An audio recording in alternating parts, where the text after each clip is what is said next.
Mamaya na ako magpapaliwanag. Etong ba rin? Putok mo doon sa mga umahabol sa atin. Bilis! May baril ako.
Kahit sa pada ka pa ng nanay mo magsuot!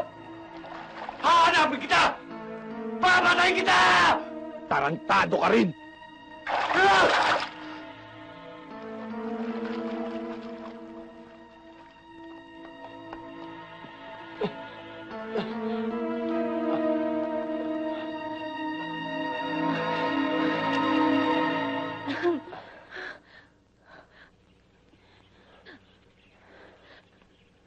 Natatakot na ako.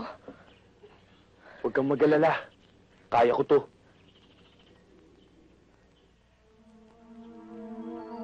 Samahan mo ako. Humanap tayong tindahan. Bumili ka ng gin.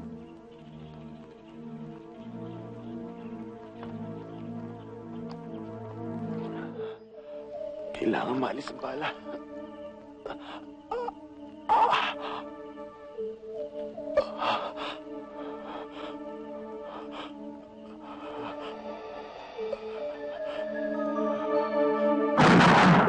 Angel! Angel! Ano ba kasing ginawa mo eh? Angel! Wala ito. Paandarin mo yung sasakyan. Hanap tayong tutulugan.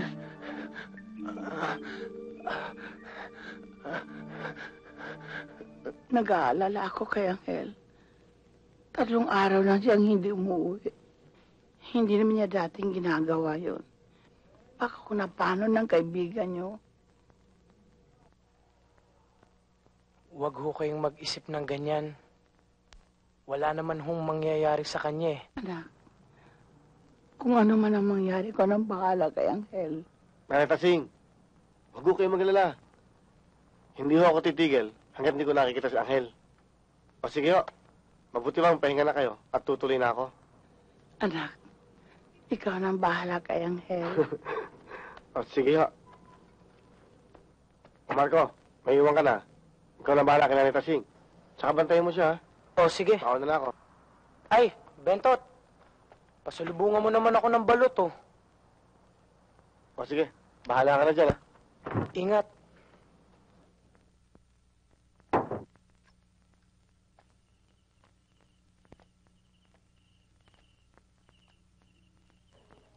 Anong iniisip mo? Iniisip ko ang nanay ko. Alam mo, nakakatawa ka. Nung una, akala ko kengkoy ka. Yung pala, marunong ka rin palang magdrama. Hindi na nakakatawa itong nangyayari sa akin. At sa'yo, ma'am. Mabait naman nanay ko eh.